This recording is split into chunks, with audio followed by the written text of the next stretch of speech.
The morning sun barely broke through the thick canopy of trees as Lieutenant Sarah Mitchell checked her equipment one last time. She had been in the military for 8 years, and this deployment felt different from all the others. The intelligence report suggested enemy activity in the valley below, but nothing concrete enough to cause alarm. Her unit of 23 soldiers trusted her completely. She had earned that trust through countless missions where her decisions kept everyone alive.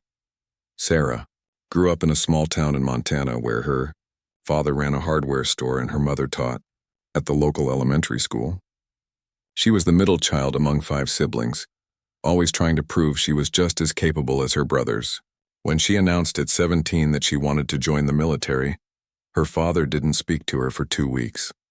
He eventually came around, but the worry never left his eyes during her visits home. The mission briefing had been straightforward. They needed to establish a forward observation post on the ridge overlooking the valley. From there, they would monitor insurgent movements and relay coordinates to command. It was supposed to be a quiet assignment, the kind where soldiers complained about boredom rather than danger. Sarah divided her unit into 3 teams. She would lead the advance team with 8 soldiers, while the other 2 teams would follow at intervals. Private First Class Marcus Thompson walked beside her. He was 22 years old and had joined the military to pay for college. He talked constantly about his girlfriend back home, showing everyone pictures of her on his phone whenever they had downtime. Sarah found it endearing, though she sometimes had to remind him to focus on the task at hand. Marcus had a younger brother who looked up to him, and he sent half his paycheck home every month to help with family expenses. The terrain grew steeper as they moved through the forest. Corporal Jennifer Hayes, their communications specialist, adjusted the radio on her back. She had been in Sarah's unit for 3 years and had developed an almost telepathic understanding of what her commanding officer needed before she asked for it. Jennifer came from a military family. Her grandfather served in Vietnam, her father in Desert Storm, and now she carried on the tradition. She never talked about the pressure that came with that legacy, but Sarah could see it in her eyes sometimes. They reached a clearing about halfway to their destination. Sarah raised her fist, signaling everyone to stop. Something felt wrong. The forest had gone too quiet. No birds sang in the trees. No insects buzzed in the morning air. She had learned to trust these feelings over the years. Her instincts had saved lives before. Sergeant David Park moved up beside her. He was the oldest member of the advance team at 34, with 2 tours in Afghanistan already under his belt. He had a wife and 2 daughters waiting for him back in California. Sarah had met them once during a family day event at the base. His youngest daughter, barely 6 years old, had grabbed Sarah's hand and asked if she would keep her daddy safe. Sarah promised she would try. David scanned the tree line with his binoculars. He saw nothing unusual, but his expression told Sarah he felt the same unease she did. They had worked together long enough to read each other without words. He gave her a slight nod, confirming they should proceed with extra caution. Sarah signaled for the unit to spread out and move forward slowly. Specialist Andrew Chen checked his weapon for the 3rd time in 10 minutes. He was nervous, though he tried not to show it. This was his first real deployment after months of training. He had grown up in New York City and found the wilderness both fascinating and terrifying. The other soldiers had taken him under their wing, teaching him things the training manuals never covered. Sarah made sure someone experienced always partnered with him during patrols. The path ahead narrowed between 2 rocky outcroppings. Sarah didn't like it. The tactical disadvantage was obvious. If they were going to be ambushed, this would be the perfect spot. She considered finding another route, but that would add hours to their journey and put them behind schedule. Command expected them to reach the observation post by nightfall. She made the decision to push through quickly. Speed would be their best defense if something went wrong. She signaled the plan to her team. They would move through the narrow passage in pairs with covering fire ready from both ends. It wasn't perfect, but it was the best option they had. Marcus went through first with Specialist Lisa Rodriguez. They made it across without incident. Sarah breathed slightly easier. Maybe her instincts were wrong this time. Maybe the silence in the forest meant nothing. David and Andrew went next, moving fast and low. Still nothing happened. Sarah prepared to cross with Jennifer and the remaining soldiers. She stepped into the narrow passage, her weapon raised and ready. Jennifer was 3 steps behind her. That's when she heard it. The distinctive click of a pressure plate triggering. The sound lasted less than a second, but Sarah's mind processed it instantly. She knew what was coming next. The explosion tore through the morning air with devastating force. Sarah felt herself lifted off the ground and thrown backward. Pain exploded through her left side. She hit the ground hard, the impact knocking the air from her lungs. Her ears rang so loudly she couldn't hear anything else. Smoke and dust filled the air, making it impossible to see. She tried to move, but her body wouldn't respond properly. Something was terribly wrong with her left leg. She looked down and saw blood soaking through her uniform. Lots of blood. More than she had ever seen come from a person before. Her training kicked in through the haze of pain and shock. She needed to stop the bleeding. She needed to check on her team. She needed to call for help. Sarah reached for her radio, but it wasn't on her belt anymore. The explosion must have torn it away. She could hear shouting now through the ringing in her ears. Gunfire erupted from multiple directions. The ambush she had feared was happening. They had walked into a carefully planned trap. Jennifer lay 10 feet away, not moving. Sarah tried to call out to her but couldn't make her voice work properly. She saw movement in the trees above them. Enemy fighters were positioned on the high ground, exactly where they would have the advantage. This wasn't random. Someone had known they were coming and prepared accordingly. Sarah's vision started to blur at the edges. She recognized the signs of shock setting in. She had maybe minutes before she would lose consciousness. The pain in her leg intensified, becoming almost unbearable. She tried again to move, this time managing to roll onto her side. She had to reach Jennifer. She had to help her team.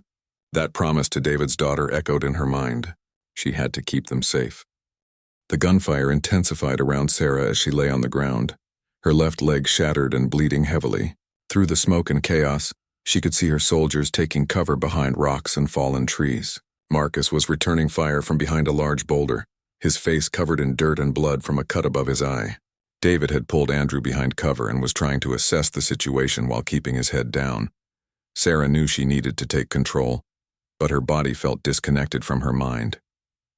The pain came in waves, each one threatening to pull her under. She bit down hard on her lip, using one pain to fight another. She had been trained for this. Every officer went through combat casualty care courses. She knew the statistics about blood loss and survival times. She had maybe 15 minutes before she would be in serious trouble. Her hands shook as she fumbled for the tourniquet in her vest pocket. The standard-issue combat application tourniquet had saved countless lives in the field. Sarah had practiced applying it dozens of times in training, but never on herself. Never with her hands slick with her own blood. Never while bullets cracked through the air above her head. She wrapped it around her thigh above the worst of the damage and pulled it tight. The pain exploded to a new level, so intense that her vision went white for several seconds. When her sight cleared, she saw Jennifer moving. Relief flooded through her. The communications specialist was alive, crawling toward her radio, which had landed several feet away. Shrapnel had torn through her right arm and she was leaving a trail of blood behind her, but she was moving with determination. Jennifer understood what Sarah understood. Without communications, they were isolated. Without calling for backup, they might not survive. The enemy had chosen their ambush point perfectly. The narrow passage between the rocks created a kill zone with limited escape routes. Sarah counted at least 6 different firing positions in the hills above them. The attackers had spent time preparing this trap, probably days digging in and waiting. This wasn't opportunistic. This was calculated. Specialist Rodriguez had taken a round to her shoulder but was still fighting. She had positioned herself to provide covering fire for the others, ignoring her own injury. Sarah had always known Lisa was tough, but watching her continue to function under these conditions proved it beyond doubt. Lisa's family had immigrated from Mexico when she was 12. She joined the military at 18 to earn citizenship and had never once complained about the hardship or danger. David managed to reach Sarah's position, staying low and moving fast between bursts of covering fire. His face was grim as he assessed her injury. He didn't have to say anything. They both knew how bad it was. The tourniquet was buying her time, but she needed real medical attention soon. The nearest base was 40 miles away. Medevac helicopters couldn't land under enemy fire. They were in serious trouble. Sarah grabbed David's arm with more strength than she thought she still had. She needed to tell him the plan forming in her mind despite the pain and blood loss. The mission had changed. This wasn't about reaching the observation post anymore. This was about survival and warning the other two teams before they walked into the same trap. David leaned close so he could hear her over the gunfire. Her voice came out as barely more than a whisper, but her words were clear. David needed to take command.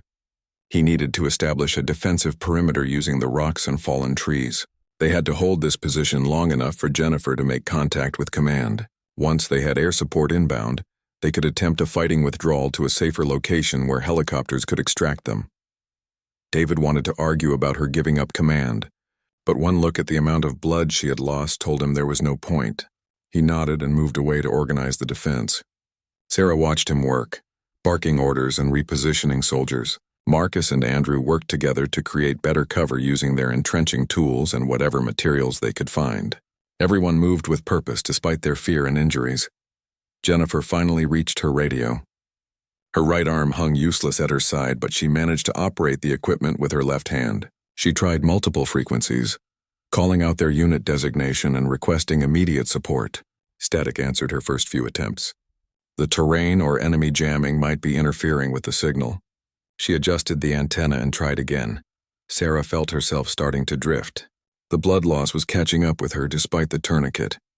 She forced her eyes to stay open and her mind to stay focused. She couldn't let go yet. Her team needed her. She watched Marcus fire controlled bursts at enemy positions, his earlier nervousness replaced by cold efficiency. Combat had a way of revealing who people really were. Marcus was proving himself a soldier.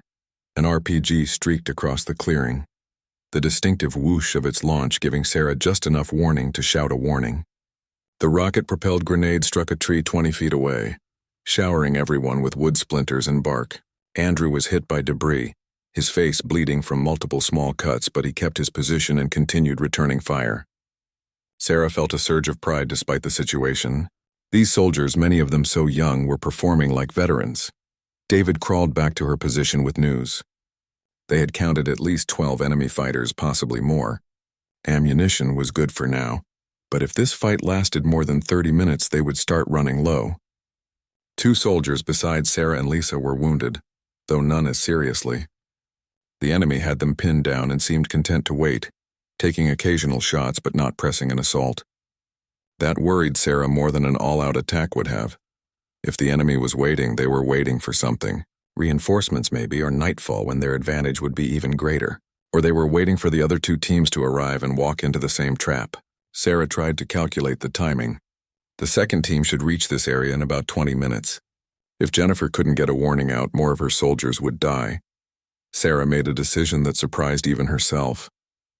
She told David she was going to crawl to higher ground where the radio might get better reception. The look on his face made it clear he thought the blood loss had affected her judgment. The nearest high ground was the ridge above them, at least 300 meters away through open terrain. In her condition, it was nearly impossible. Under enemy fire, it was suicide. She explained her reasoning. Jennifer was wounded and needed to stay put to coordinate their defense once contact with command was established. David had to lead the unit. Someone had to try to reach better ground for the radio to work, and she was already down. She couldn't fight anymore, couldn't help defend the position. But she could crawl. She could move slowly and stay low. The enemy was focused on the soldiers returning fire. They might not notice one injured officer crawling through the dirt and grass. David started to refuse, started to say they would figure out another way, but Sarah cut him off. She pulled rank for maybe the first time in their relationship. This wasn't up for debate. He would take command, hold this position and keep these soldiers alive. She would get to high ground and call for help. That was the mission now. Jennifer pressed her working radio into Sarah's hands. Blood covered it, but the device was still functional. She met Sarah's eyes and nodded once. No words were needed. They both understood the odds. They both understood the necessity. Jennifer would use Marcus's radio to coordinate the defense. Sarah would take the primary radio and crawl. Sarah secured the radio to her vest with shaking hands. Every movement sent fresh waves of agony through her shattered leg, but she pushed the pain to a distant corner of her mind. She had learned this trick during survival training. The pain was just information. Her body was telling her something was wrong, but she already knew that. She didn't need to listen to it anymore. David squeezed her shoulder once, a gesture that contained everything they couldn't say out loud. Then he was gone, returning to his position to lead the defense. Sarah began to crawl. She used her elbows and her one good leg to pull herself forward, dragging the injured leg behind her. The ground was rough, covered in rocks and broken branches that tore at her uniform and skin. She barely noticed. The first 10 meters were the hardest because she was still in full view of her unit. She could feel their eyes on her, feel their doubt and worry. Marcus stopped firing for a moment to watch her, his face twisted with concern. Jennifer looked away, unable to watch. Sarah focused on moving forward. One pull of her arms, one push with her good leg. Advance 6 inches. Do it again, and again, and again. The grass provided some concealment once she got beyond the immediate battle area.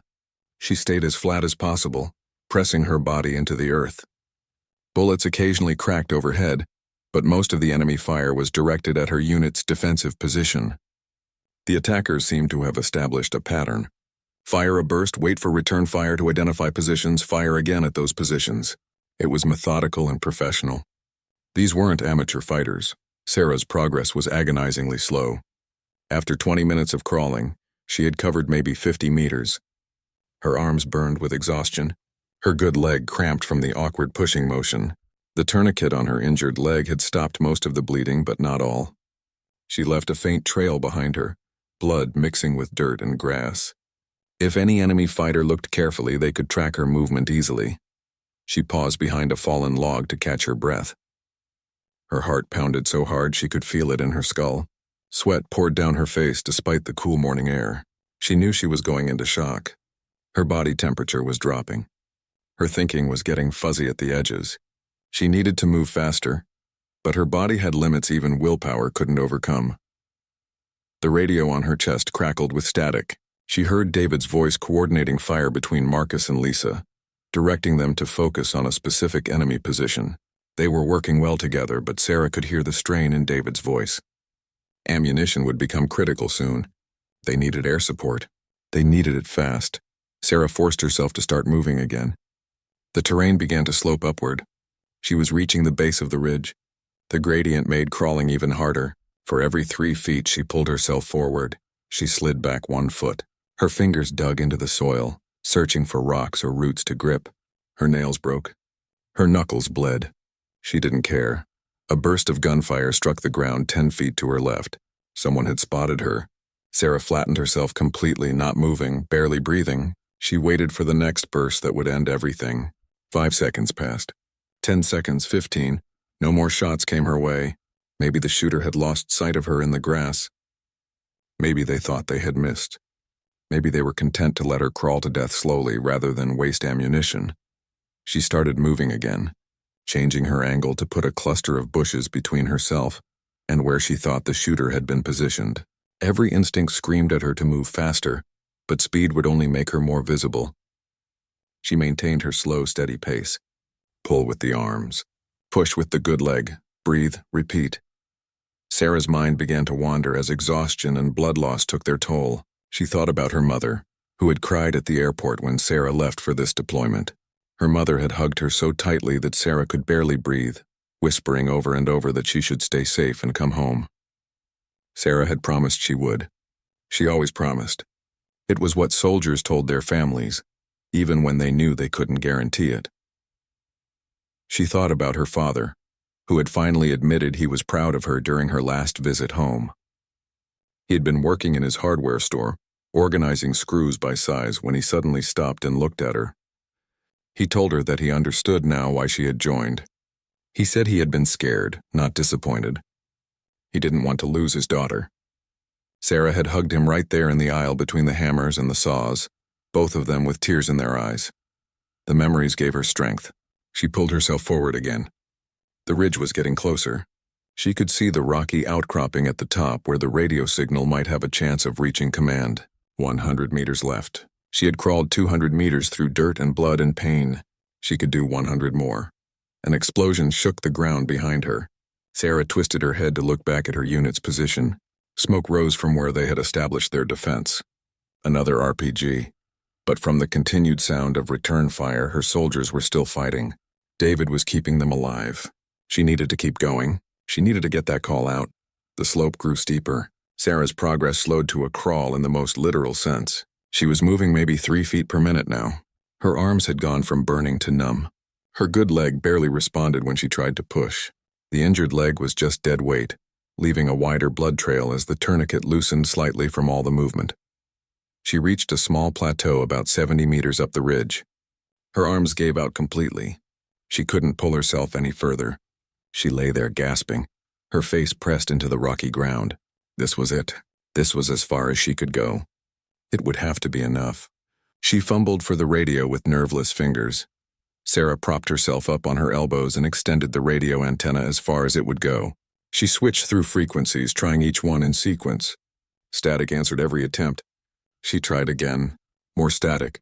She could hear David's voice occasionally breaking through, calling for her, asking for her status. She couldn't respond.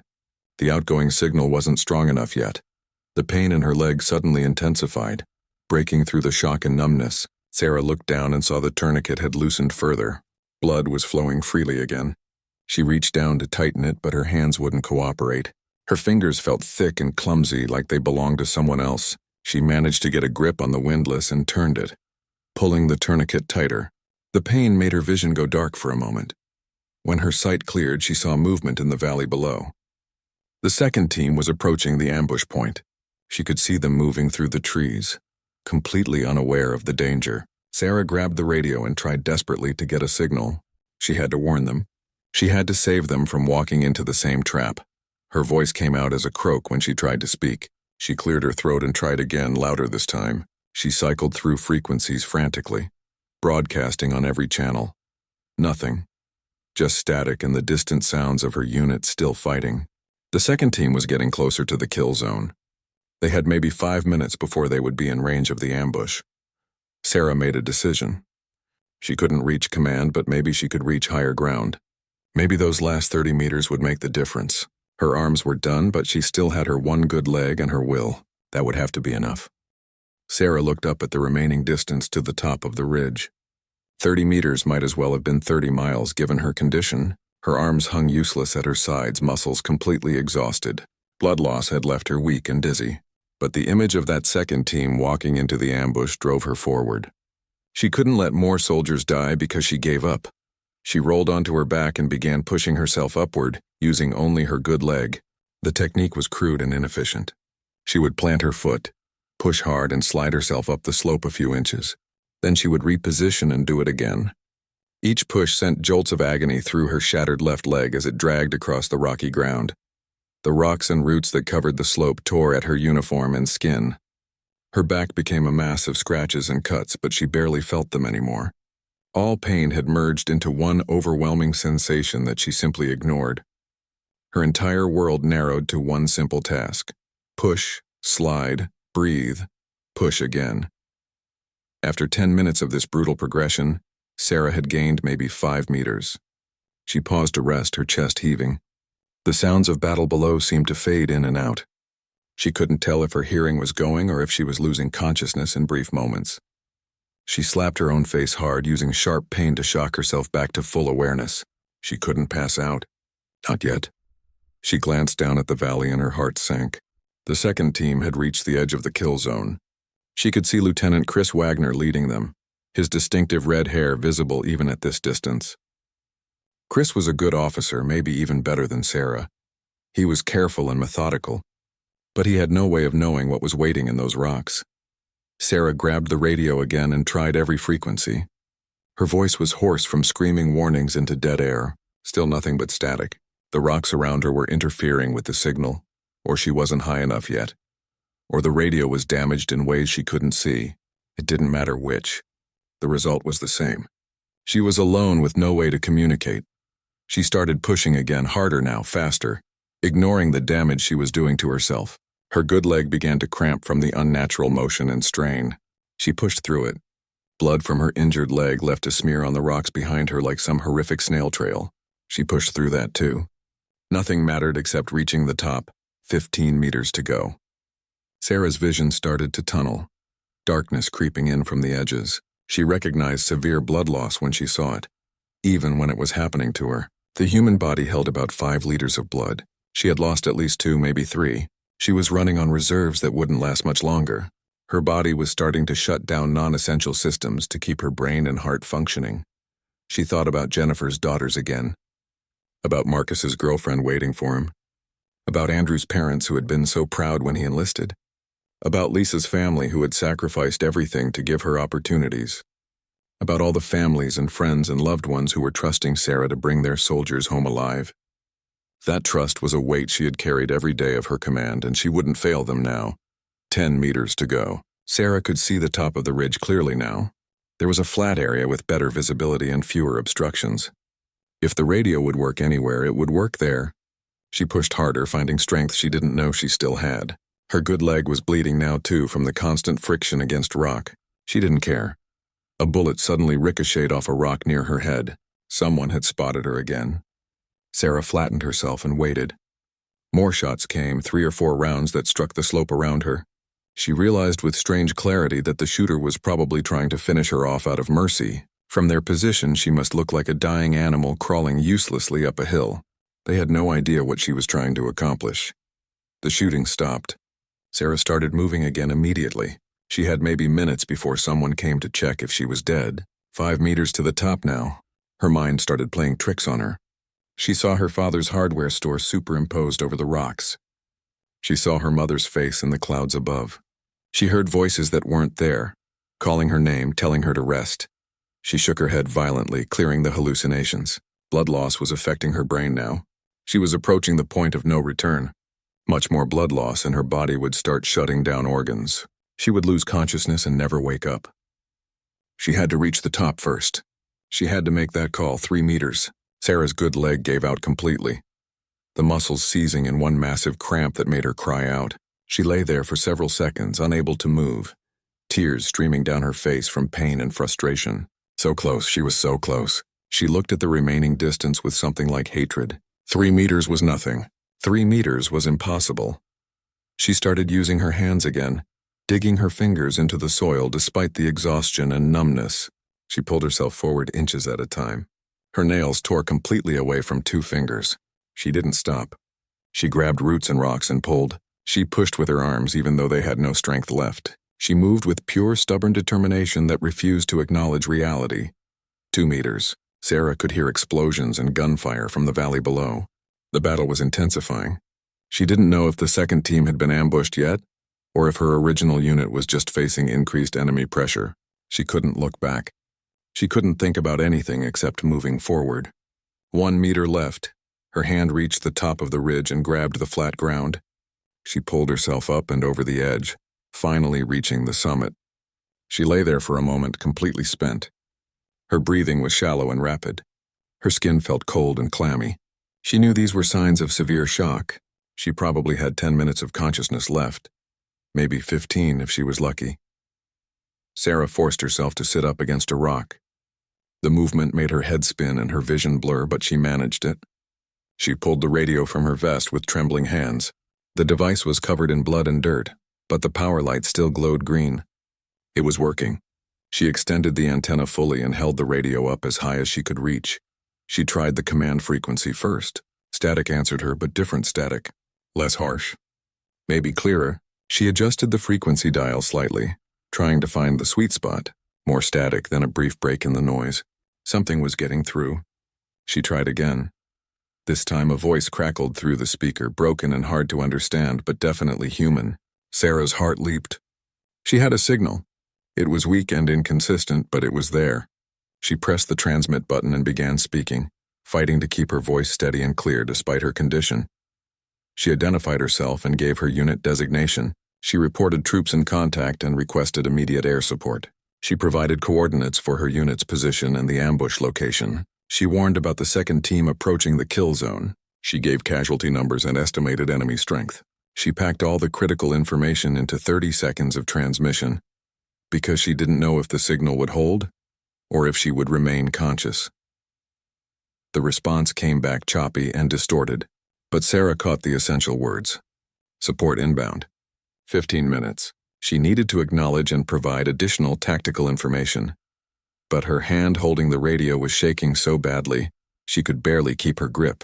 She forced her fingers to press the transmit button again. Sarah transmitted the enemy positions as accurately as she could from memory. She described the high ground they occupied and the fields of fire they had established.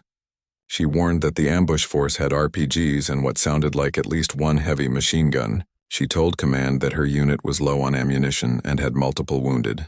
Every detail could mean the difference between a successful rescue and a massacre. The voice on the other end acknowledged her information and asked for her status. Sarah looked down at herself. Her uniform was soaked with blood. Her left leg bent at an angle that legs weren't supposed to bend. She couldn't feel her hands anymore. Her vision kept fading in and out. She reported that she was ambulatory, which was technically true since she had moved herself 300 meters, even if crawling on her belly didn't quite fit the standard definition. Command told her to stay on the line and keep the channel open.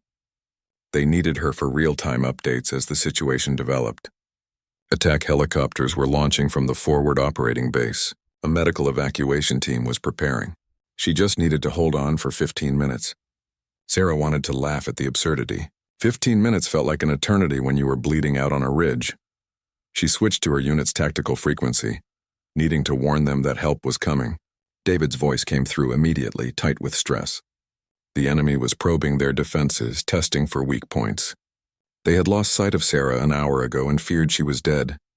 The relief in his voice when she confirmed she had reached command and called in support almost broke through her emotional walls. Sarah told him to hold position for 15 more minutes. Air support was inbound. She gave him the frequency to communicate directly with the incoming helicopters. She warned him that the second team might have already entered the ambush zone, though she couldn't see their position from her current location. David acknowledged and signed off to coordinate the defense. The radio crackled again on the command frequency. The attack helicopters were requesting final confirmation of enemy positions before engaging. Sarah realized she had the best vantage point of anyone. From the top of the ridge, she could see the entire battlefield spread below her. She could see her unit's position marked by smoke and muzzle flashes. She could see the enemy fighters in the hills above them. She could even see the second team taking cover behind trees near the kill zone entrance.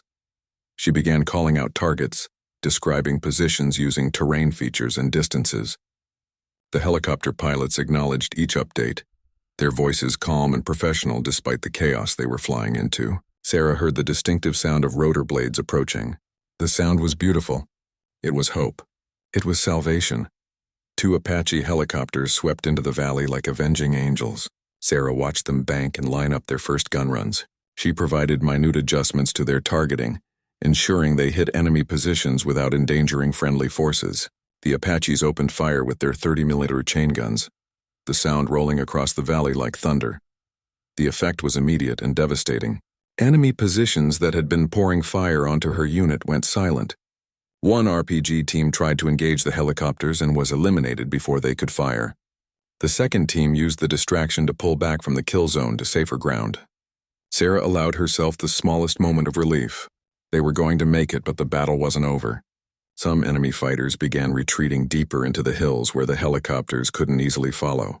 Others fought back with surprising determination.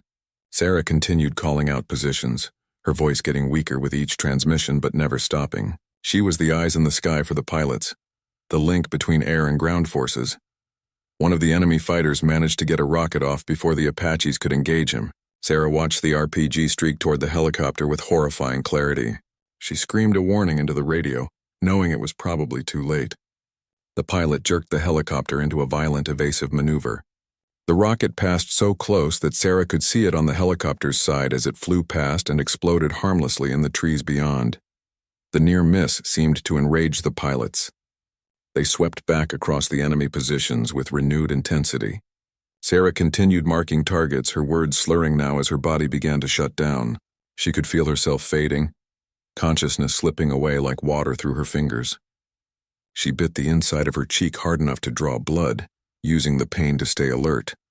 Command informed her that the medical evacuation helicopters were 5 minutes out. They needed her to mark a landing zone for the medevac. Sarah looked at the terrain around her unit's position. There was a small clearing about 50 meters from where David had established the defensive perimeter. It would be tight, but a skilled pilot could set down there. She relayed the coordinates and described the approach path that would minimize exposure to any remaining enemy fire. The medevac pilots acknowledged and adjusted their flight path. Sarah could hear them communicating with David now, coordinating the extraction. Her job was almost done. She just needed to hold on a little longer. Her vision was going dark around the edges again, worse than before. She couldn't fight it off this time. Her body was done. She had pushed beyond every limit, squeezed out every last drop of strength and will. There was nothing left. The radio slipped from her numb fingers and clattered on the rocks beside her. Sarah's last conscious thought was of her soldiers. She had gotten the call out. She had brought help. They would survive because she had crawled 300 meters through hell and made that transmission. As darkness closed over her, she felt something like peace. She had kept her promise to David's daughter. She had kept them safe. The world faded away. Sarah slumped against the rock, her breathing shallow and irregular. Blood pooled beneath her, soaking into the dry earth.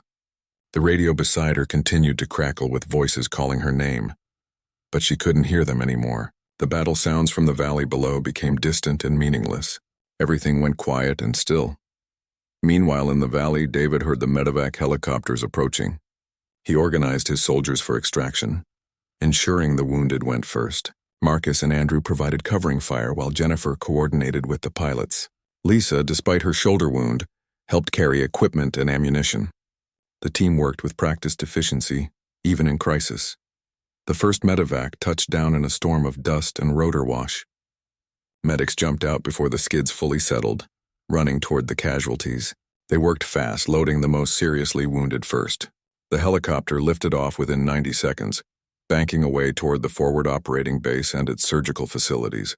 The second medevac landed immediately after. David made sure everyone else was loaded before he climbed aboard. As the helicopter rose, he looked back at the ridge where Sarah had crawled. He couldn't see her from this distance, but he knew she was there. He also knew, from the way she had sounded on the radio toward the end, that she might not make it. The thought sat like a stone in his chest. The attack helicopters continued working the area, ensuring no enemy fighters could threaten the extraction. They also kept scanning for Sarah, trying to locate her position on the ridge. One of the pilots finally spotted her, a small figure slumped against a rock at the very top. He reported her location and condition. The word he used was critical. A third medevac, which had been circling at a safe distance, broke formation and headed for the ridge. Landing on the steep rocky slope would be incredibly dangerous. The pilot would have to hover with just the edge of his skids touching ground while medics pulled Sarah aboard. One mistake, one gust of wind, and the helicopter could crash. The pilot didn't hesitate. The medevac fought through turbulent air currents around the ridge and maneuvered into position. Two pararescue jumpers, the elite combat medics known as PJs, fast roped down to Sarah's position. They immediately began combat casualty care, working with urgent efficiency. One established an IV line to replace lost fluids. The other checked her vitals and stabilized her shattered leg. The PJs worked in near silence, their training and experience making words unnecessary. They had seen severe trauma before, but Sarah's condition was extreme even by their standards. The fact that she had crawled 300 meters in this condition seemed impossible. The blood trail they could see leading up the ridge told a story of determination that bordered on superhuman. Within 3 minutes, they had Sarah secured to a litter. They signaled the helicopter, which dropped a cable. The PJs attached the litter and themselves to the cable, then gave the signal to lift. The helicopter's winch pulled them up through the turbulent air. Every second of the ascent, the medics monitored Sarah's vital signs, ready to intervene if she crashed. They pulled her into the helicopter and immediately went to work with advanced medical equipment. The pilot pushed the aircraft to its maximum speed, racing toward the base hospital. The PJs continued their assessment. Sarah's blood pressure was dangerously low. Her heart rate was rapid and weak. She had lost consciousness and wasn't responding to stimuli. They pushed fluids and medications, fighting to stabilize her for the 15-minute flight. Back at the forward operating base, the trauma team was already scrubbing in. They had received updates on Sarah's condition during her flight and knew they were facing a challenge. Severe blood loss, crush injuries to the left leg, possible internal bleeding, shock. The next few hours would determine if she survived. The medevac touched down on the hospital landing pad. The trauma team met them with a gurney. They transferred Sarah and rushed her into the emergency room, calling out vital signs and injury reports as they moved. Within 2 minutes of landing, she was on an operating table with a full surgical team working to save her life. The surgeon, a veteran of hundreds of combat casualties, looked at Sarah's injuries and shook his head slightly. She should have been dead already.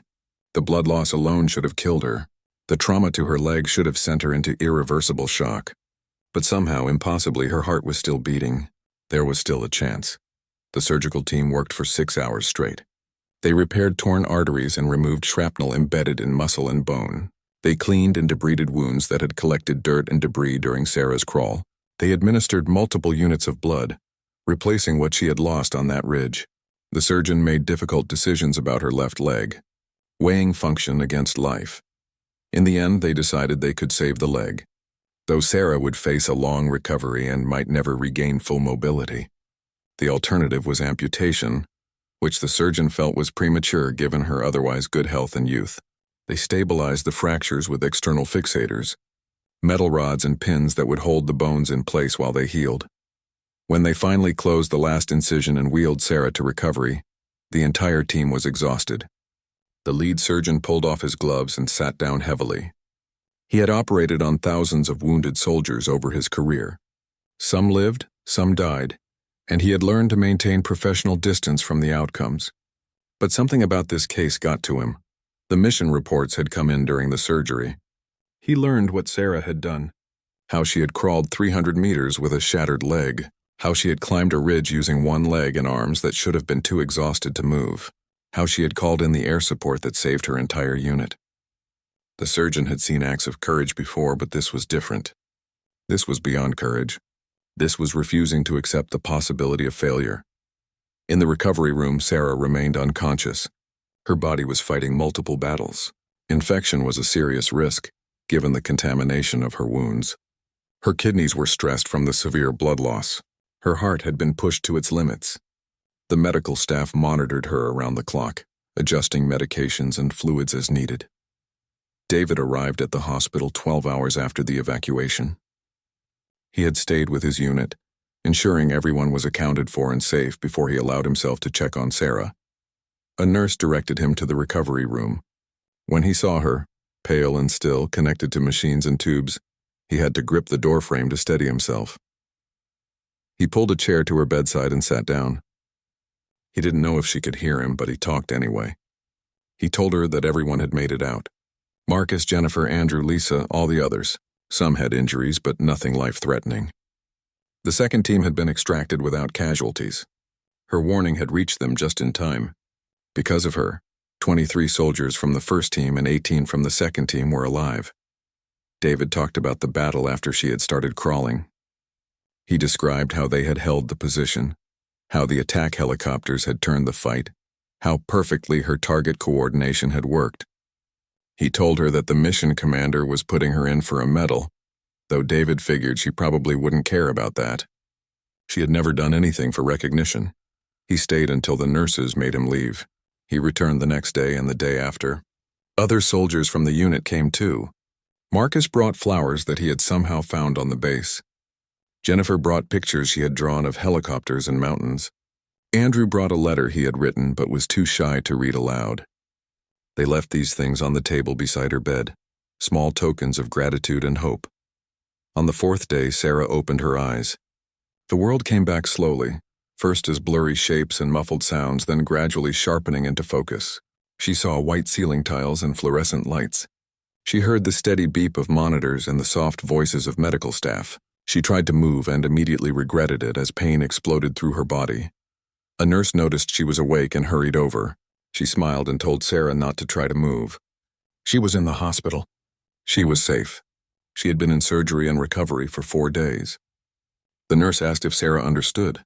Sarah managed a small nod, though even that simple movement took effort.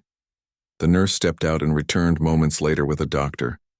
He examined Sarah quickly but thoroughly, checking her eyes, her responses, her vital signs. He seemed satisfied with what he found. He told her she was doing remarkably well considering everything she had been through. He explained her injuries and the surgeries in simple terms. He said she would recover, though it would take time and dedication to rehabilitation. Sarah's voice came out as barely a whisper when she asked about her unit. The doctor smiled and told her they were all fine. Everyone had survived. Her actions had saved them. Sarah closed her eyes and felt tears slip down her cheeks. Relief overwhelmed everything else, even the pain. They had made it. That was all that mattered. Over the following days, Sarah's condition improved steadily. She began physical therapy. First just sitting up in bed, then standing with assistance, finally taking a few painful steps with a walker. The physical therapist was impressed with her determination. Most patients needed encouragement and prodding. Sarah needed to be told to slow down and rest. The unit commander came to visit personally. He was a full colonel, a serious man who had seen combat in 3 different wars. He stood by her bed at attention and read from an official document. Sarah was being awarded the Silver Star for gallantry in action. The citation described her actions in detail, from establishing the defensive perimeter to crawling 300 meters while severely wounded to coordinate air support that saved 41 soldiers. Sarah didn't know what to say. She had done what needed to be done. Any soldier in her position would have tried the same thing. The colonel shook his head at that. He had commanded soldiers for 30 years. Most were brave. Many were courageous. But what she had accomplished required something beyond normal human capability. It required refusing to acknowledge limits. Her family arrived at the end of the 2nd week. The military had flown them to the base. Her mother broke down crying the moment she saw Sarah. Her father stood stiffly by the bed, his jaw working as he fought to control his emotions. Her siblings crowded around, all talking at once, just happy she was alive. They stayed for 3 days, barely leaving her room. Her mother fussed over everything, adjusting pillows and blankets, bringing water and snacks, checking with nurses constantly. Her father sat quietly most of the time, but Sarah would catch him looking at her with an expression she had never seen before. Pride mixed with terror at how close he had come to losing her. When they had to leave, her mother hugged her gently, careful not to disturb the various tubes and wires. She whispered that she was proud of her, that she loved her, that she should focus on getting better and coming home. Her father simply squeezed her hand, his eyes wet with tears he wouldn't let fall. No words were needed. They understood each other perfectly. David came by every day during his off-duty hours. He brought news from the unit, which had been pulled back to the base for rest and refit. He told her about the investigations into how the enemy had known their patrol route. Intelligence suggested there might have been a leak, though nothing was confirmed. The enemy fighters who had survived the battle were being interrogated. Marcus visited too, usually bringing some small gift or treat he had acquired through mysterious means. He talked about his girlfriend constantly, showing Sarah the same pictures he had shown her before. She didn't mind the repetition. His enthusiasm was infectious. He told her his girlfriend wanted to meet her when they all got home, wanted to thank the officer who had saved his life. Jennifer came by with her arm in a sling. The shrapnel damage to her shoulder would heal completely, though she would need physical therapy for months. She told Sarah she had already volunteered to remain in the unit once they were cleared for duty again. She couldn't imagine serving under anyone else. Sarah felt honored by the loyalty. 6 weeks after the ambush, Sarah was transferred to a military hospital back in the United States for continued treatment and rehabilitation. The flight was long and uncomfortable despite the medical accommodations.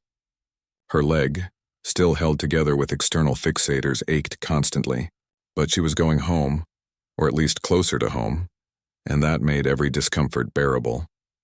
The stateside hospital specialized in combat injuries. The staff had seen every kind of trauma imaginable. They worked with Sarah to develop a comprehensive recovery plan. Physical therapy 5 days a week. Occupational therapy to regain fine motor skills in her damaged hands. Psychological counseling to process the trauma, though Sarah resisted this at first. The counseling sessions were harder than the physical therapy. Sarah had always prided herself on mental toughness. She had compartmentalized the fear and pain, locked them away where they couldn't affect her. But the psychologist, a veteran herself, gently pushed Sarah to examine those locked boxes. She explained that unprocessed trauma had a way of emerging later, often at the worst possible times. Sarah finally opened up during their 5th session. She talked about the moment of the explosion, the helplessness she felt seeing her soldiers in danger. She described the crawl up that ridge, how many times she wanted to give up, how she forced herself to keep moving. She cried for the first time since the ambush, deep sobs that came from somewhere she had kept tightly controlled. The psychologist let her cry without interruption. When Sarah finally composed herself, the psychologist told her that what she was feeling was normal. Courage didn't mean not being afraid. It meant acting despite the fear. Sarah had every right to feel traumatized by what happened. Processing those feelings wouldn't diminish what she had accomplished. It would help her move forward. Physical therapy pushed Sarah to her limits every single day. Her leg had been shattered in multiple places. The bones were healing, but slowly. The muscles had atrophied during her time in bed. She had to relearn how to walk properly, how to balance, how to trust the leg to support her weight. Some days she made progress. Other days she felt like she was going backward. Her physical therapist, a former Marine who had lost his own leg in combat, understood her frustration. He pushed her hard but knew when to back off. He taught her tricks for managing pain, techniques for strengthening specific muscle groups, strategies for maintaining motivation during the long recovery process. He told her stories of other patients who had overcome similar injuries and returned to active duty. Sarah set that as her goal. She would return to active duty. She would lead soldiers again. Some of her doctors expressed skepticism. The damage to her leg was severe. She might never regain full mobility. She might always walk with a limp. The Army might decide she was no longer fit for combat operations. Sarah listened to their concerns and then worked twice as hard in therapy. 3 months after arriving at the stateside hospital, the external fixators came off. Sarah's leg, now supported only by the healing bones and recovering muscles, looked thin and scarred. But it was hers and it worked. She could walk without assistance, though her gait was uneven and she tired easily. The physical therapist called it a remarkable recovery. Sarah called it insufficient and pushed for more intensive therapy. News of her story had spread throughout the military. Soldiers she had never met stopped her in the hospital corridors to thank her or ask for photos. Officers discussed her actions in tactical leadership courses. Her crawl up that ridge became a case study in determination and tactical thinking. Sarah felt uncomfortable with the attention. She had done her job. That was all. The Silver Star ceremony was held in the hospital's ceremonial hall. Sarah's family attended, along with David and several soldiers from her unit. The base commander, a 2-star general, read the citation and pinned the medal on her uniform. Photographers captured the moment. Reporters asked for interviews. Sarah answered their questions politely but briefly, deflecting attention to her unit and their collective actions. After the ceremony, her soldiers surrounded her. Marcus had tears streaming down his face. Jennifer stood at attention and saluted, holding the position until Sarah returned it. Andrew, no longer the nervous kid who had started the deployment, stood straighter and spoke with confidence he hadn't possessed before. They had all been changed by what happened. David pulled her aside and told her the unit needed her back. They were holding her position. Whenever she was ready, they would be waiting. That conversation motivated Sarah through the next difficult months. She increased her therapy schedule, working through pain that would have stopped most people. She studied new tactical developments, staying current with military doctrine. She practiced with her weapon, adapting her stance and grip to accommodate her leg's limited mobility. She refused to let her injury define her capabilities. 6 months after the ambush, Sarah faced a medical evaluation board. 3 doctors and 2 senior officers would review her condition and determine if she could return to active duty. Sarah knew this was her moment. She had prepared a presentation showing her recovery progress, her current physical capabilities, and her plans for continued improvement. She walked into that room determined to prove she belonged in uniform. The evaluation lasted 3 hours. They reviewed her medical records in exhaustive detail. They watched videos of her physical therapy sessions. They asked questions about pain management and functional limitations. Then they asked her to demonstrate. She walked, ran short distances, performed basic soldier tasks. Everything hurt, but she didn't let it show on her face. The board deliberated for 2 days. When Sarah was called back to hear their decision, she stood at attention despite her trembling leg. The board president, a colonel who had served in special operations, looked at her with an expression she couldn't read. He said the board was unanimous in their decision. They were clearing her for active duty with some limitations. She would not be assigned to direct ground combat operations, but she could serve in leadership and training roles. Sarah felt conflicting emotions. Relief that she could continue serving. disappointment that she couldn't return to her unit in the field, gratitude that the board recognized her capabilities despite her injury. She thanked them and left the room with her head high, already planning her next steps. If she couldn't lead soldiers in combat, she would train the next generation of leaders. She would share the lessons she had learned at such high cost. Her new assignment came through 2 weeks later. She would be an instructor at the Army's officer training school. Her role would involve teaching tactics, leadership, and decision-making under pressure. Sarah accepted the position and threw herself into preparation. She studied teaching methods and curriculum design. She reached out to experienced instructors for advice. She was determined to excel at this new challenge. The night before she left the hospital for her new assignment, Sarah walked outside to the memorial garden where patients went for quiet reflection. She stood looking at the stars and thought about that day on the ridge. She remembered the pain and the fear and the certainty that she would die on that slope. She remembered the faces of her soldiers and the weight of responsibility she carried for their lives. She thought about the path that had led her here. Growing up in Montana, proving herself to her family, choosing military service over easier options. Every decision, every challenge, every moment of doubt had prepared her for those minutes when everything depended on her ability to keep moving. She understood now that courage wasn't something you either had or didn't have. It was something you built through small acts of persistence and determination. Sarah received letters from her unit regularly.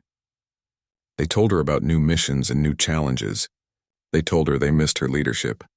Marcus wrote that he had proposed to his girlfriend and wanted Sarah at the wedding. Jennifer sent photos of her daughters. David wrote about the new lieutenant who had taken over the unit, a capable officer who nevertheless operated differently than Sarah. Everyone assured her they were doing well, but she could read between the lines. They had been through something that bonded them forever. At the officer training school, Sarah quickly established herself as a demanding but fair instructor. She taught her students about tactical planning and risk assessment. She shared real examples from her experience, though she rarely spoke about her own actions. She focused on the lessons. How to make decisions with incomplete information, how to lead when you're afraid, how to take care of your soldiers even when the situation seems impossible. One day, a young lieutenant raised his hand during her class on leadership under fire. He asked how you find the strength to keep going when everything seems hopeless. Sarah paused, considering her answer. She could give him the textbook response about training and discipline. Instead, she told him the truth. You don't find the strength. You create it by focusing on something bigger than yourself. For her, it had been the faces of her soldiers. For someone else, it might be different. But you needed that anchor, that reason to push beyond what seemed possible. The classroom went silent as students absorbed this. Sarah saw recognition in several faces. Some of them had already served in combat. They understood exactly what she meant. Others were still learning, but they would remember this lesson when their own moment came. Sarah knew she was making a difference, even if it wasn't the same as leading troops in the field. A year after the ambush, Sarah received an unexpected visitor. The pilot of the attack helicopter that had provided close air support tracked her down at the training school. He wanted to meet the woman whose voice had guided him through that battle. They sat in the officers' club and talked for hours. He told her that her calm precision under fire had been extraordinary. She had given him perfect target coordinates while bleeding out on a ridge. He called her the most professional soldier he had ever worked with. Sarah deflected the praise as usual, but something the pilot said stayed with her. He told her that everyone in the aviation community knew her story. New pilots studied the battle as an example of perfect coordination between ground and air forces. Her actions had become a teaching tool. She was influencing the military even without being in a command position. That realization helped Sarah accept her new role more fully. 2 years after the ambush, Sarah attended Marcus's wedding. Her entire old unit showed up, some traveling across the country to be there. It was a reunion filled with laughter and some tears. They talked about that day, something they rarely did with outsiders. They shared details and memories, processing the trauma together. Marcus's bride thanked Sarah personally, saying she owed her happiness to Sarah's courage. Sarah hugged her and said she owed it to Marcus's determination to get back to the woman he loved. David pulled Sarah aside during the reception. He told her he was putting in his retirement papers. 20 years was enough. He wanted to spend time with his daughters before they grew up completely. But he wanted Sarah to know that serving under her command had been the honor of his career. She had taught him what real leadership looked like. He would carry those lessons into civilian life. Sarah's legs still hurt sometimes, especially when the weather changed or after long days on her feet teaching. She walked with a slight limp that would probably never fully disappear. But she could walk. She could run when needed. She could demonstrate techniques to her students. The doctors called her recovery remarkable. Sarah just called it determined. 5 years after the ambush, Sarah was promoted to major. The promotion came with new responsibilities and opportunities. She was offered positions at the Pentagon, at strategic planning commands, at prestigious training centers. She chose to stay at the officer school. This was where she could make the most direct impact. This was where she could shape the next generation of military leaders who might one day face their own impossible situations. Her students didn't always know her history at first. Sarah didn't advertise it. But word always got out eventually. Some student would research her name and find the articles about the Silver Star. They would read about the 300-meter crawl and the coordination of air support while critically wounded. They would look at their instructor with new eyes, understanding that the lessons she taught came from experience, not just textbooks. Sarah made peace with her injury and her new path. She would never again lead soldiers in combat. That part of her career was over. But she was still serving. She was still making a difference. Every officer she trained might someday face a crisis where her lessons saved lives. That was enough. That was meaningful. That was worth all the pain and struggle of recovery. On quiet evenings, Sarah sometimes thought about that ridge and the impossibility of what she had accomplished. 300 meters through dirt and blood with a shattered leg, climbing to high ground when her body had nothing left, making that call that saved 41 soldiers. She didn't think of it as heroic. She thought of it as necessary. When the mission requires more than you think you can give, you find a way to give it anyway. That was the lesson. That was what she tried to teach her students every single day, and that was the legacy of the worst and best day of her military career.